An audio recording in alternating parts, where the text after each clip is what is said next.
Hey, what's up, y'all?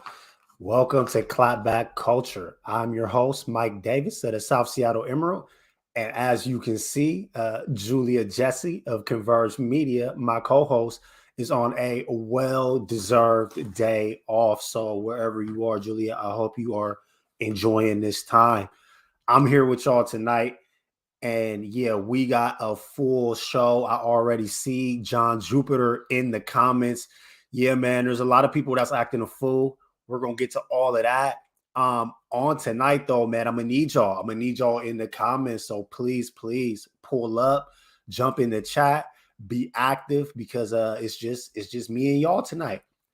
So, man, we gotta jump right in it, man. This first topic, of course, I mean, if you watched the news over the weekend, then you already know there was a shooting in Buffalo where the shooter literally found the most populated Black neighborhood that he could in his vicinity, and he drove there and intentionally shot a bunch of Black people. It just so happens that a lot of those victims happen to be Black elders, man. It's super sad, man. It's a hard thing to talk about. You know, there was a time in my career too that when stuff like this would happen, man, I'd write about it. You know, the first thing that I would do is just try to jump on and, you know, think, piece it, and give my 2 cents. And I just, for my own mental health, I just kind of had to back off of always jumping in to do that. But that doesn't mean that we can ignore these situations. You know, we still got to talk about them. It's still here. White supremacy is still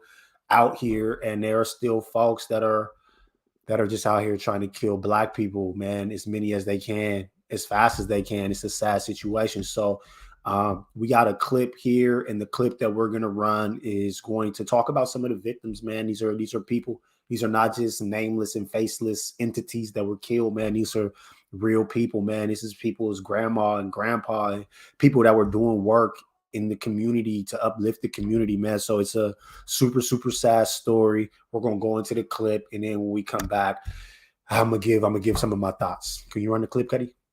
6 mass shootings in just one weekend, and yet again in America, at least 14 people are dead. We have complete coverage tonight, including the latest on the shootings coming up in the news hour. But first, the latest on the racist murder rampage here in Buffalo. The city's police commissioner joins us. CNBC's Perry Russum reports from outside the jail where officials are holding the suspect. But first, CNBC's Shamari Stone is here reporting on the victims. What more have we learned about them? Well, today was just a very devastating time for people who live in this predominantly African-American community, Shep. Many of them are sad, they're angry, they're filled with anger, trying to understand why this happened. We're learning more about the victims in this case, and many of them tell us they're upset. He had to kill her like that. Tremaine Bryce is filled with agony, remembering his close friend, 32-year-old Roberta Drury. She leaves the house to buy food for dinner at the Tops Friendly Market. The suspected shooter steps out of his car and shoots her in the head, her lifeless body lying on the ground. She not gonna come home no more, and she not gonna come down the street no more. Drury helped care for her brother, who is recovering from cancer. She was a good, caring person, that she always gonna tell the truth, and she was loving. Aaron Salter, the store's security guard and retired Buffalo police officer. Pearlie Young, a mother, grandmother, who ran a food pantry for years. Catherine Macy, a community activist who used to write for the Buffalo News. Hayward Patterson, a church deacon. Celestine Cheney, a breast cancer survivor. Many of the victims were parents, grandparents, sisters, and brothers. Ruth Whitfield, the oldest victim at 86, was on her way from visiting her husband in a nursing home and stopped by the supermarket. We're not just hurting, we're angry, we're mad. Her family breaking down in tears at a news conference. Took away my mother and my best friend. How dare you? How dare you? Now, this community is still... Yeah, there's a lot of ways that we could go. You know, this one hit me. I mean, I'm sure it hit a lot of people, but you know, white replacement theory, you know, people's talking about that, but we already know about that. We know what it is, man. I just wish that we didn't have to live in fear that this could happen at any time in any place. And, John Jupiter put a comment about the FBI voting on a special task force to fight white supremacy. And I'm gonna have to look into that because I didn't see that, man. What I seen was the Biden administration, and they moved to get the House to approve a bill to fight domestic terror. They're calling it the Domestic Terrorism Prevention Act of 2022. It creates offices at the Department of Homeland Security and FBI that are specifically focused on investigating and tracking domestic terror threats. And it directs these offices to share information with each other on potential threats. And when I hear that, to be honest, it's not enough. It's not enough. Like, we need a bill that specifically calls out anti-Black hate that is actually there to protect Black people. Saying that you want to target domestic terror will never sit well with me because I'm a Black man who's aware of American history. Like, who do you think they're going to target with this Domestic Terror Act? It's going to be us. I mean, if you look back at what the FBI has done in the past, there was that leak in 1971 that showed the documents, that showed the documents from COINTELPRO. And it showed that the FBI had used more resources to target civil rights leaders than they had ever used for any other task in the history of the FBI up until that day. So the FBI is not out here investigating the KKK. The FBI is not out here investigating these white nationalists. These FBI, they're taking these government resources and they're using it to investigate Black people. In case y'all don't remember, in 2017, the FBI's counterterrorism division listed, and I quote, Black identity extremists as a new group of domestic terrorists, and they use that to categorize Black activists as threats to national security. So when Black folks was out there protesting against the system, against police brutality, against unarmed Black people being killed, what did the FBI do? They decided to make those Black people themselves the terrorists and labeled us as the threat and was rounding up activists. And even in 2020, in the George Floyd protests, get on the Google, go look. There was plenty of places. Chicago jumps out to me the most because that's where we had activists disappearing. But activists was getting pulled off the streets and they was disappearing these people, man. When it comes to domestic terrorism, if we lean on the FBI isn't going to target the white nationalists. They're going to find a way to spin it and target Black folks. That's what they always do. And I'm glad that you didn't know that, John. Welcome to Clapback Culture, man. This is where we talk about these things. The Washington Post ran an article in 2017 on the Black identity extremists, and they listed out how the FBI targeted Black people and labeled them as domestic terrorists. They also had a link to an article on COINTELPRO, and it talked about all of the resources that the FBI used to go after the leaders of the civil rights movement, who they also call terrorists. So having a domestic terrorism bill in response to 10 Black people being murdered by a white supremacist just doesn't do anything for the safety of Black people. All you're doing is giving money to the FBI, who's just going to turn around and target us, man. So I really wish that we lived in a place where we weren't so afraid to talk directly about anti-Black hate. And I'm going to say what I'm going to say, and I'm going to try to say it carefully because I don't mean no disrespect to our Asian brothers and sisters. I'm all for solidarity. But when we saw that uptick in violence against Asian Americans, we had the COVID-19 Anti-Racist Act, and that was specifically aimed towards AAPI community and the violence that they were facing. And that violence is real. And if you know Asian folks in your life, which I do, man, they're still afraid and they're still being attacked. So I'm not saying that having a bill that called out Asian hate specifically is a bad thing. I'm saying that it's a great thing. I just don't understand why we can't get that same type of bill to protect Black people. Whenever it's black people, it always becomes everybody. It's like they all lives matter, everything that we do. And it's like the word black is taboo and we just can't put a name on it. I had tweets from Obama and I was going to put these tweets up, but I get tired of catching the heat from everybody talking about how I feel about Obama. But I promise you, go look up the tweets that Obama posted in response to this shooting in Buffalo. He didn't say nothing about black people. He talked about everybody. He talked about coming together, and it's like unity. Like Joe Biden was literally out there kissing babies, but he was talking about unity. Who is the unity with? We're supposed to what? Have unity with the white supremacists? So if black people and white supremacists come together, are they going to like stop killing us now? They're going to put their guns down and now we're all going to be on the same side and sing Kumbaya. We don't need thoughts and prayers. We don't need unity with the people that hate us. What we need is protection. And put JP's comment up there. JP, let me correct myself, man. That was not the name of the bill. The name of the bill was the COVID-19 hate crime bill. It was signed in 2021. Go Google the COVID-19 hate crime bill and just do a little reading, JP, and you'll see. When they put that bill into law, it was in direct response to violence against the Asian American community. It's all right there. And if you go look at the quotes from Joe Biden and from the White House as he signed that bill, that's exactly what he said. So no, AAPI was not in the name of the bill itself. But yes, the bill was in direct response to the violence that the Asian community faced in 2021. As you know, the Republicans and the white supremacists decided that they was going to blame them for COVID. That was wrong. So please don't mix my words and say that I'm against the bill.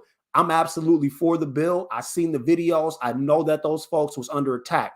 What I'm saying is, how come we can't have language that protects us in the same way? I appreciate you, JP. Hey, we're all here together. That's what we do. But that's my larger point. My larger point is when it comes to black folks, it can't always just be unity, because saying that we need unity doesn't mean anything, because who are we to unite with? And we're the victims. We're the victims. He just went in there with the AR and shot 10 black people. I seen a video where he pointed the gun at a white person and apologized before moving on. Like he made sure that he didn't kill that white person by accident before going and putting a bullet in somebody's grandma's head. Like, this is real. We are really under attack. This is the life that we live. And man, look, I didn't already spoke on how I feel about VP Harris, man. Like, no hate, no shade, but she'll never really be the pillar for the black community because she don't got no black parents. She got dark-skinned parents, but like, yo, man, I come from slavery on both sides of my family. I don't feel the same as Obama and the Kamala Harrises of the world, man. I'm black. I don't got nothing else but black in me. That's what's in my veins. I don't have love for white supremacists. I don't look at white supremacy and have a soft spot in my heart and think that these people could be saved and reformed. No shade to Obama, but his Nigerian father wasn't in his life. I read his book. You could read his book too. He was raised by his white grandparents, and that's why he always got this soft spot for these white folks and believes all this stuff that he believes in. When Trayvon Martin got killed and he's out here talking about trust the system. Nah, we don't trust the system because we see what the system does to our brothers. We see what it does to our sisters. We see what it does to our moms, our dads, our uncles, our aunties. We know the system is stacked against us. And then in the face of this violence, this specifically targeted violence, you look at the message that was written on the gun that was used to kill these black people. And what do our leaders tell us? Unity. It's all about unity and trusting the system, man. Nah, we're not about that. So yeah, boom. Now we got the Domestic Terrorism Prevention Act of 2022. Now we got a whole new department in Homeland Security and the FBI. Now we putting even more money into policing. So I guess that's the answer, right? That's the answer that Joe Biden always wants to come with. We need more police, more money in police. And that's always the answer, man. But that's not what's going to keep us safe. And also, let's keep it real. How good of a job has the FBI done in curbing white supremacy up till now? Did those January 6th insurrectionists, did they not plan that whole attack on the internet? Where was the FBI then? They laid the whole plan out. They didn't even have to hide it because somehow those people get to slide because the FBI ain't focused on them. But let a black person start talking about civil rights. Let a black person start a real movement. I bet you the FBI will mobilize ASAPless, man. And we got to move on. But dang, I didn't even want to talk about this topic, man. I don't even know how we just went for 15 minutes. Man, we got to go. I got to get up off this, man, because this is starting to get me hot. Look, man, when it's time to vote, I just need y'all to remember, you know what I'm saying? Last time I was on with Julia and I was doing all the political analysis around here and I was trying to warn y'all about Joe Biden. I was trying to tell y'all that he ain't never did nothing for black folks before. Why would you think he's going to do something now? I was getting called a Trump supporter and I was getting called all this, all that. What have they done? What have the Democrats done for us? Democrats won't even utter the word black, but they will put on kente cloths and put their fist in the air while they take a knee. But while black people is getting murdered trying to buy groceries on a Saturday, they don't got nothing for you. I'm moving on, man. The next topic. And yo, how ironic is this? U.S. gun production has tripled since the year 2000. What do you know? Thanks for throwing that clip up there, Cuddy. Hey, man, I for sure remember a certain Democrat running for office talking about how he was going to make it harder for people to buy weapons in America. But I'm looking at numbers right now out of this article. It was in the Seattle Times, but it was syndicated. It came from somewhere else. But it says that we are in the middle of a gun buying boom. Since 2009, Glock has sold more handguns than any manufacturer has sold rifles.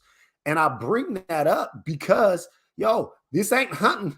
This ain't about hunting season. This is not about people going into the woods shooting guns for sports, man. People's buying Glocks. Hey, in 2020, there were 11.3 million guns produced in the U.S. The last data that we have from 2018 estimated that there were 400 million guns in the U.S. What happened to the Democrat agenda to limit easy access to guns? Is that just another thing that's not going to happen, that people are going to ignore? Meanwhile, black folks is getting gunned down in grocery stores, but buying a gun in America is easier than ever.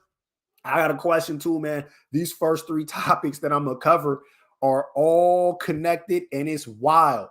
Guns are being manufactured in America, no interruption. We ain't talking about no shipping shortages. We ain't talking about no problems with the guns. But baby formula? Oh, no, we don't got none of that. It's a crisis. Stores, shelves, empty. There ain't no baby formula. We can't get that. We can't feed these babies. But guns? Oh, yeah, we got that. Hey, this is crazy. I heard an economist say this, and I thought that this was a very, very interesting statement, man. Capitalism is great for things you want, but it is terrible for things you need. And I just thought that's big facts. Cuddy, can you put the clip up on the baby formula? Gone. That's a great picture. I'm not gonna lie to y'all. This is the first time that I'm seeing this picture, but that is an excellent picture, man. It looks like a mother with her child, and she is staring down empty shelves. And man, John Jupiter, you're on the money today. The baby formula bill. Hey, look, I need y'all to go Google that bill and go look at your Republicans and go look at where your Republicans is voting on the baby formula bill. And then go look at where the Republicans is voting on that domestic terrorism bill. I didn't even mention this to y'all, but this I thought was hilarious. The Republicans are against that the domestic terrorism bill. Why? Because they're afraid that the Department of Justice will use that bill to go after parents who complain to the school boards about critical race theory. You can't make this up. I couldn't make this up. I couldn't make this up if I tried. That was wild. I don't know how I left that out of the 15 minutes that I did over there, but I got to come back to this baby formula, man. Hey, sometimes I need Julia, man. Julia will stop me from going on these 15-minute rants. But the baby formula shortage is wild, though, man. That's capitalism at its finest, man. So we got this company called Abbott. Abbott is responsible for 42, or for 2021. Let me correct that. In 2021, that company was responsible for 42% of the baby formula produced in the United States.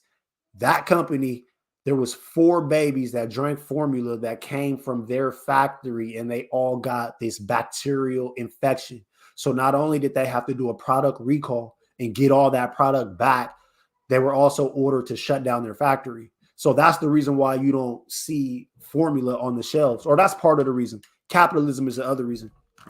There are 4 companies, count them, 1, 2, 3, 4, that manufacture most of the formula in the United States. That's Mead Johnson, Abbott, Nestle, and Perrigo. Hey, there's a 17.5% tax on foreign baby formula to protect the domestic companies that produce baby formula. That is to say, the reason why we can't just go get it from Canada, the reason why we can't just order it from overseas, the reason why you can't just go get it is because the United States made sure, or it was probably these companies. You know how lobbyists work. You know how lobbyists work when they want to corner a market. John Jupiter, you're right. John Jupiter called it a monopoly. I think there's another word for it. I'm not no economist, so I'm not going to kick that wrong word out, but I will tell you this is, those 4 companies have a major corner of the game that nobody could infiltrate. With the 17.5% tax, it makes it not worth it for other countries to try to ship it here because it's just going to get marked up and ain't nobody going to be able to buy it. And then in America, you got WIC. WIC accounts for 57 to 68% of all formula sold in the United States. But under the welfare program, each individual state awards one single exclusive contract to one of those 4 companies to do the baby formula for their whole state. So you got no foreign competition because they lobbied that away. You got WIC that accounts for over half of the baby formula that can literally only pick one of these companies. And then you got the hospitals, man. There's a lot of research that shows that the formula that people use in the hospital is typically the formula that they use when they leave, because when they use it in the hospital, they get comfortable with it. Their baby gets comfortable with it. So people are not very likely to switch it up. So those 4 companies also went to the hospitals and they took all those hospital contracts. So they got the whole monopoly and they got the whole game locked down. And one of those biggest companies got shut down. And that's why there ain't no more baby formula. And I'm saying all of this to tell you, they can do whatever bill they want to do. They can hire who they want to hire. They could throw that 28 mil wherever they want to throw it. But as long as we allow that monopoly to continue, then we're always, my dreads in the way, we're always at risk for something like this to happen again, man. We can't keep letting capitalism dictate all of the important stuff. Capitalism is cool when you want to sell your kicks on Stockx, but capitalism isn't the best way to go for things that are as important as baby formula, man. So, this is where we are in America. Man, I think I'm getting the word that I got to take a break. Ooh, in 6 months, Darnell, man, that's wild. That's wild. They blocked the bill to help 52%. Man, look, that's facts. All of that is facts, man. I appreciate y'all dropping all those facts, man. Like, it's true. It's true. Oh, Leon, what's good? I didn't even know Leon was in here. What's happening? Yeah. So that's where we are, man. That's where we are with all of that, man. We got guns being manufactured. Don't worry, though. Guns is on the shelf. You might not be able to feed your baby, the baby that they're trying to force you to have against your will, which is also wild. They're going to force women to have these babies, but they don't even got the infrastructure to feed them. Only thing that we could keep on the shelves in America is guns. Ain't that something? We're going to take a quick break. When we come back, we're doing it for the culture.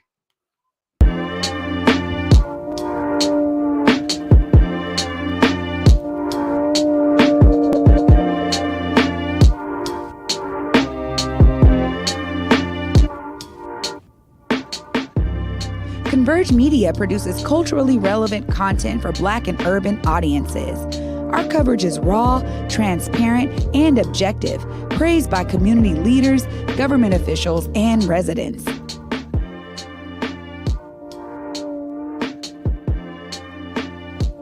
Support Converge Media today via Venmo, Cash App, or PayPal at Converge Media.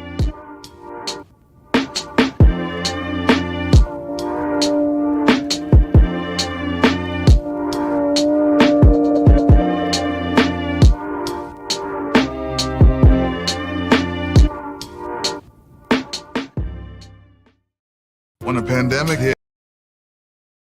the pandemic hit, it did affect me. As a barber, I had my own personal reasons why I didn't get vaccinated. At the time, I didn't check the actual source. I thought the vaccine was developed too fast, but I was talking to a doctor and he was telling me more about the vaccine and what it can do to protect us and our family.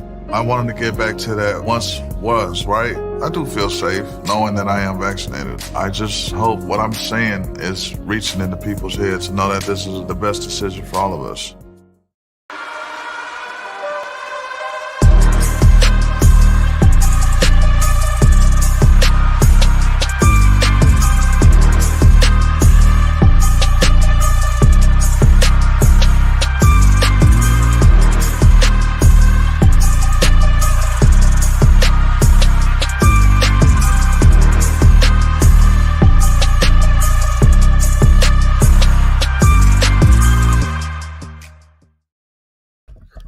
Yo, welcome back. Oh, I see that Miss Dora stepped in. How you doing tonight? Cuddy, real fast, man. Can you put John Jupiter's last comment up real quick? I just want to read that one to the people. All people care about is a picture of drinks and food and selfies with quotes. I'm like, literally so much going on. Can we have an adult conversation about democracy? That's facts, man. People be so distracted, man. There's so many distractions out here, man. And I always encourage people, man, especially the youth. Get off of Instagram, get off of social media, get off of that and look at this world and see what's going on, man. There's a lot going on. We ain't even about to talk about monkeypox tonight. Y'all hear about monkeypox? Somebody in the comments, please tell me that you heard about monkeypox. I got to do some research before we start talking about it. But yo, man, there's a lot going on in this world right now, and we're going to keep jumping right in it. Next topic, man. Netflix. Yo, I feel like we've been talking about Netflix a lot, man. Netflix is telling employees to quit if they don't like the content. And hey, I'm telling y'all straight up, I love it. I love it, man. Look, if you don't like the content and you don't want to work there, quit. I am a very, very strong advocate of quitting. I think one thing in our society that is broken is that we spend all our lives telling the youth not to quit. Don't quit this. Don't quit. Man, sometimes quitting is the best option. All of y'all out here, man, listen, the great resignation is a scam. People aren't just resigning and going home playing PlayStation 5. People are getting new jobs. People are being mistreated at job A, kicking them to the curb and going to job B. Quit. Now, as for Netflix, I think Netflix is interesting, man, because Netflix is not the New York Times. Like, they're not here to give us critical information. Netflix is here for entertainment. So it's like, if you work for Netflix and you're mad that Dave Chappelle said what he said in his special, I think you're right to be mad. But the idea that you're just going to walk out from work, the idea that you're just going to go trash your company on social media, yo, that's your employer. I'm surprised those people didn't just get fired. But like, if Netflix is putting out content and you don't believe in the content that they're putting out, don't work there. You do have a choice. And I just think that it's wild that we're even in this situation. So Netflix put out some new guidelines and they sent it to the employees that basically said the viewers are going to decide what the content is. If the viewers are clicking and they're watching, they're going to run it. And if not, they won't. And it's hilarious to me too, because Netflix will pull a show that everybody likes, man. Netflix is wild. You never know what's going to survive on Netflix. But I do think that they have a point, man. Like, certain people's job at Netflix is is their content. And if that's where you work, then you're going to get to curate the content. If not, you don't. Come to work or don't. The funny thing about that, though, is, Netflix just laid off all of their minorities and LGBTQ folks. I mean, not all of them, but a lot of those divisions, man. If you're a fan of Netflix strong black lead cut, they had the Latin one. I don't know what it's called, and I'm not about to butcher that language. Cut. The Asian American one, cut. The LGBTQ, cut.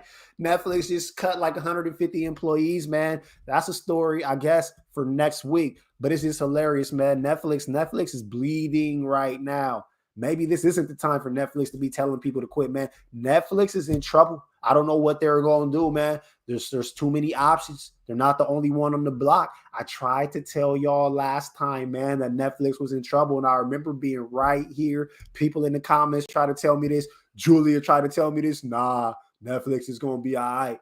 No, Netflix is not all right, man. Netflix got a bad business model, and they have for a while. So, yeah, we'll see what happens with that, but we got to move on. This next topic is an interesting one. I really, really wanted to talk about this next topic, not just because it was interesting, but because I just love victories, man. I love to cheer for people. The U.S. women's soccer team has been in this fight to get equal pay with the men's team for so long. Excuse me. They won. Man, usually when we go live on Julia, man, that's when I sip my water, man. This talking, man, I got to do it. I'm sorry, y'all. They won that fight, and it's a big fight, man. It's a monumental victory. It's a historic victory. They're the first federation in the world to equalize FIFA World Cup prize money for the men's and the women's team. And I know that we're in America, so to us, soccer's in. But man, this is actually the biggest sport in the world. So these women getting this equal pay in soccer is everything. And they fought tooth and nail. And it was just dope to see how strong they stood.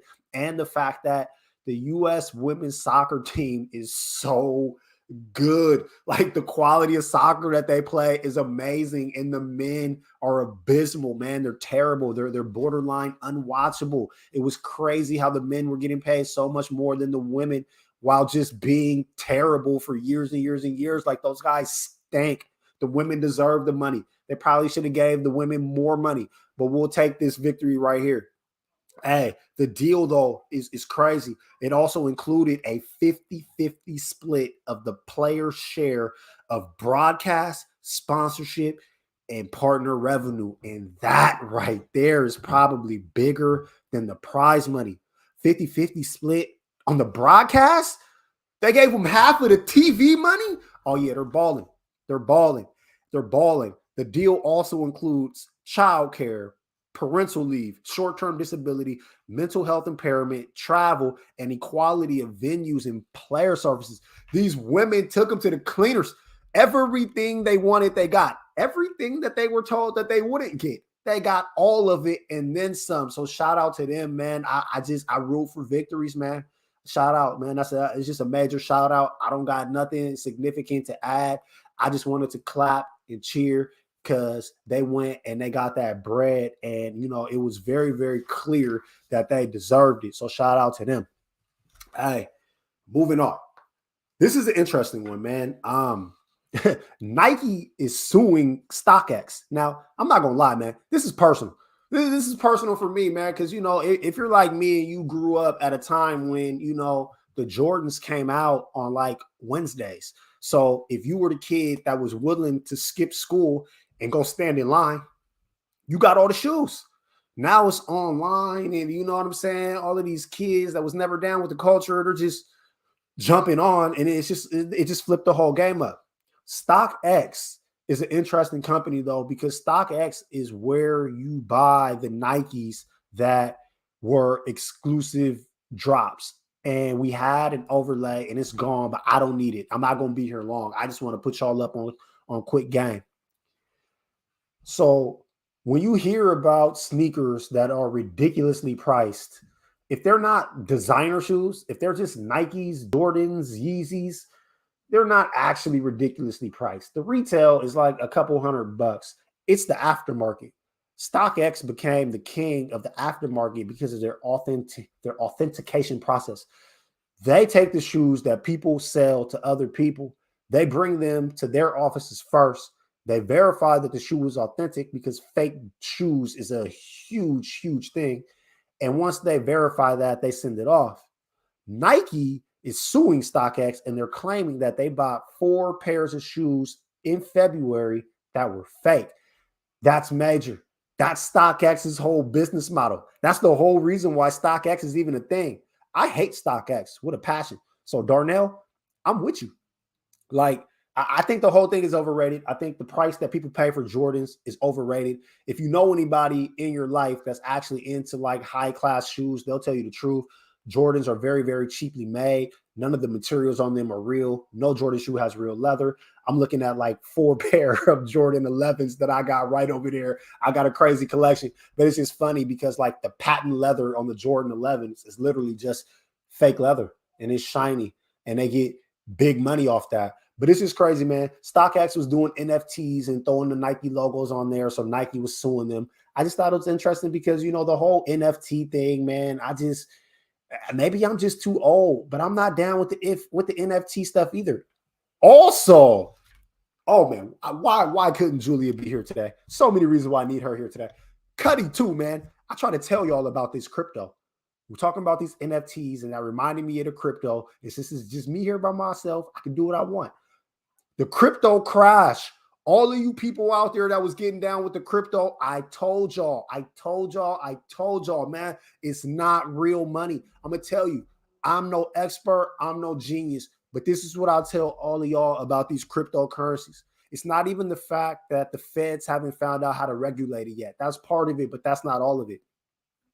It's the fact that you're putting money into an asset that has no value outside of the fact that people put money in it, if you understand what I'm saying.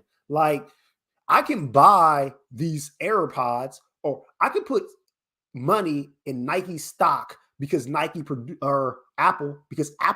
AirPods. Apple produces phones. So I'm putting money into Apple, not just because Apple is Apple, but it's because of the products that Apple produces. When you put your money into Bitcoin, Bitcoin is nothing.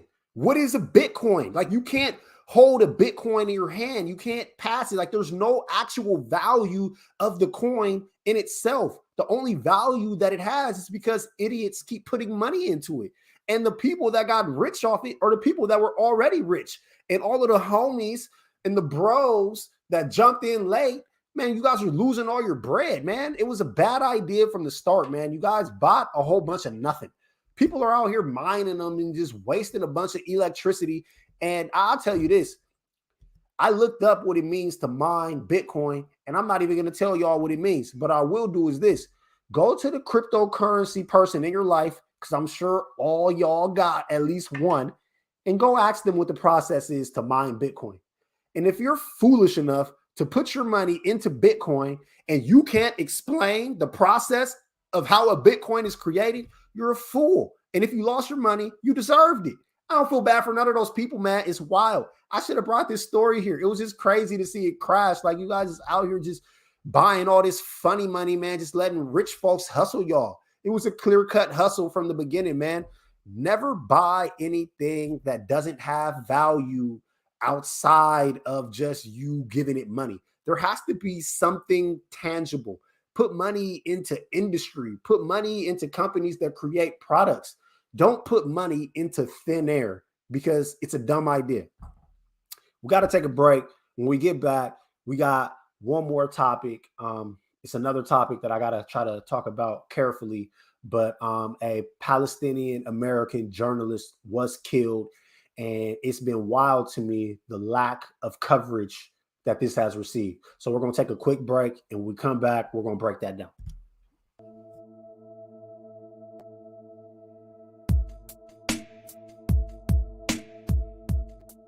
Converge Media produces culturally relevant content for Black and urban audiences.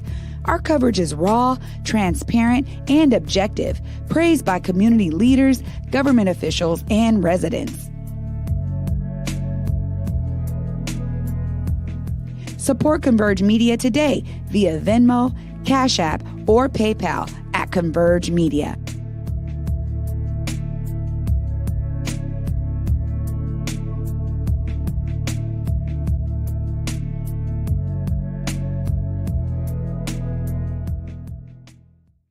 Every student who wants to play music should have the opportunity to.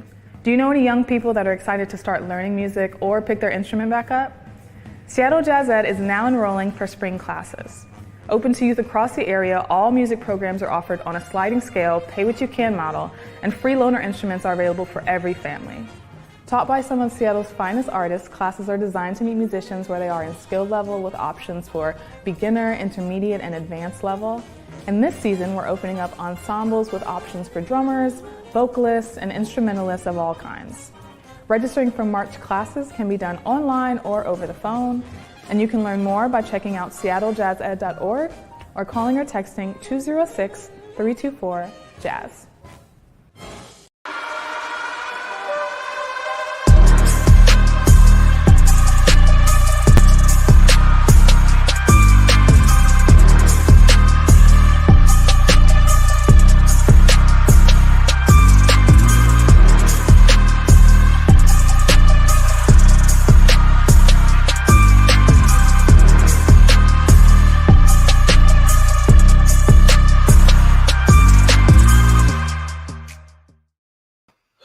Welcome back to Clapback Culture, y'all. We got one more topic, but before we do, I want to get to two comments. I got one from John Jupiter. Big sharks have already got their chips. They convince you to buy it. Hey, that's facts, man. That's literally what happened with like GameStop when they short sold GameStop. They all got in, got their money, and then everybody that came late just took L's, man. You got to be in early and fast. And a lot of times, man, when you're a new investor, it's really not there, man. Like the get rich quick scheme, it really just doesn't exist. And I want to get one more up there from Darnell, man. Darnell said he had a nice run. He got in and got out. That's the way to do it, though. And there are plenty of people who got in, got out, and that's the way you do it. Personally, you know what I'm saying? Because look, man, this is community. This is our community. I got a lot of love for y'all. I want to see y'all win. The best thing to invest in is companies that you actually believe in, man. Not the funny money, not the quick lick, but the companies that you know. My biggest stock investment is Nike. Why? Because I got a literally, bro, I got a wall. I got these transparent boxes. I got walls of shoes around me right now. I know how Nike is doing. I know what the company is doing because I'm naturally aware of Nike, so I could see. Now, mind you, the market's down. I've been taking L's lately. But, you know, I'm playing the long game.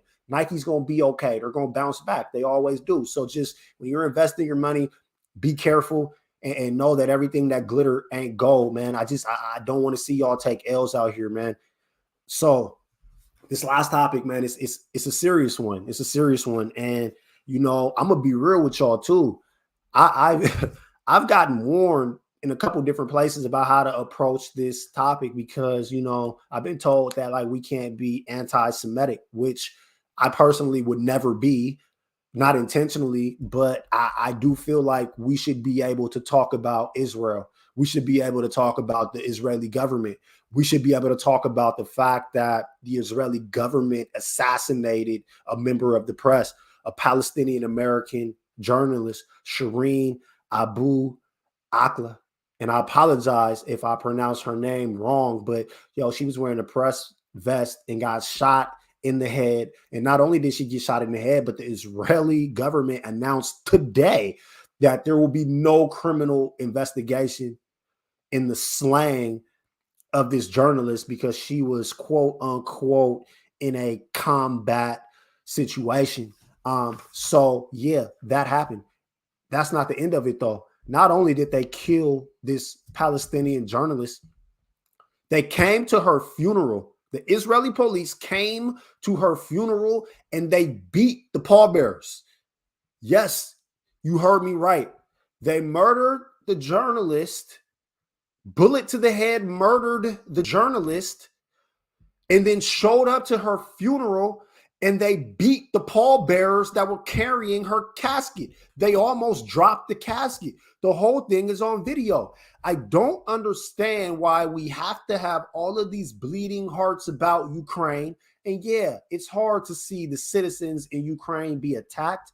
Wrong is wrong. I'm not saying it's right, but it's real interesting in the stance that our government takes for the Ukrainians while we just turn our back on what's happening to the Palestinians. I also question who purchased that gun that killed that journalist. Was it us? Because we know how much bread, how much money, how much support that we send to the Israeli government as they brutalize the Palestinians, man. Can you run the clip, Cuddy?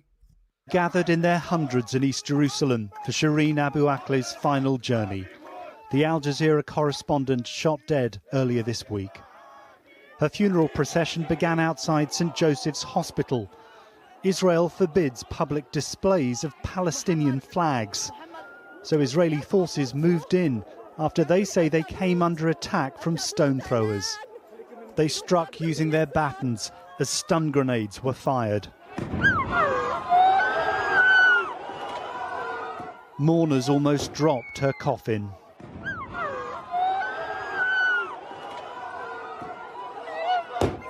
Even in death, there was no peace for the respected journalist, killed doing her job. The grotesque scenes continued. The correspondent's coffin was eventually driven to the funeral as Israeli forces continued to pull Palestinian flags from the windows.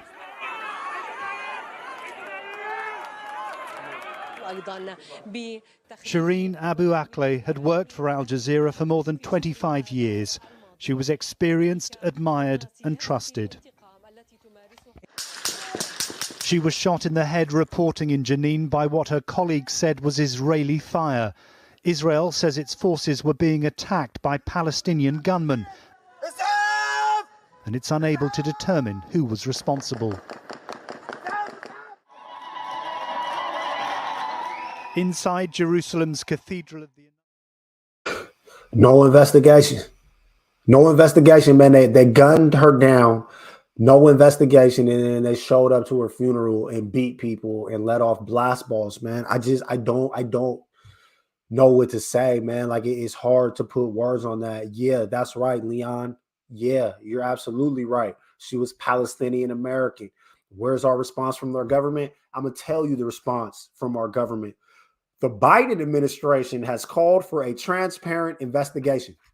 There you go, Leon. That's what our government did. They called for a transparent investigation a day before the Israelis told us that there will be no criminal investigation, man. This is what happens, man. This is what happens to the Palestinians, man. This is who the U.S. decides to stand up for and who they don't decide to stand up for. I mean, it's just, oh, man, it makes me mad, man. It makes me mad on, who gets to be human and who gets to be treated less than human. It makes me mad to be in a country where all I hear is people yell free speech, free speech, free speech. Where's they don't get no freedom. We're literally supporting the oppressor in this situation. The Israeli government or the Israeli police, did you see that? They were snatching the Palestinian flags. They couldn't even fly a Palestinian flag at the funeral for a Palestinian person. But is the U.S. going to say something about that? Absolutely not. Absolutely not, because it doesn't extend over there. You know what I'm saying? But we're going to go after the big bad Russians. It's just, it's crazy how we pick and choose and who we pick and choose and which people get treated like humans and which people get treated like animals, man. Yeah, that's right, Darnell. We are in bed with Israel, and that's why we allow Israel to do this. If you're down with us, you're our homies. You could go around the world and commit atrocities at will. That's just how the game is played, and that's what it is. But, man, look, that's our show, man. I'm going to get out of here before I say something that gets myself in trouble. But I have fun with y'all tonight, man. I appreciate y'all. You already know. Everybody that pulled up in the comments, I appreciate you. I have fun, man. John, Darnell, Leon, Dora. I sure hope I'm not forgetting nobody, but if I am, you know that I love you. I'm Mike Davis, South Seattle Emerald, holding it down. Julia Jessie of Converge Media will be back next week. My guy Cuddy was in the back holding it down the whole time. Cuddy, you already know I appreciate you. Tonight was a great show. I had fun with y'all, and I'll see you next week. Peace.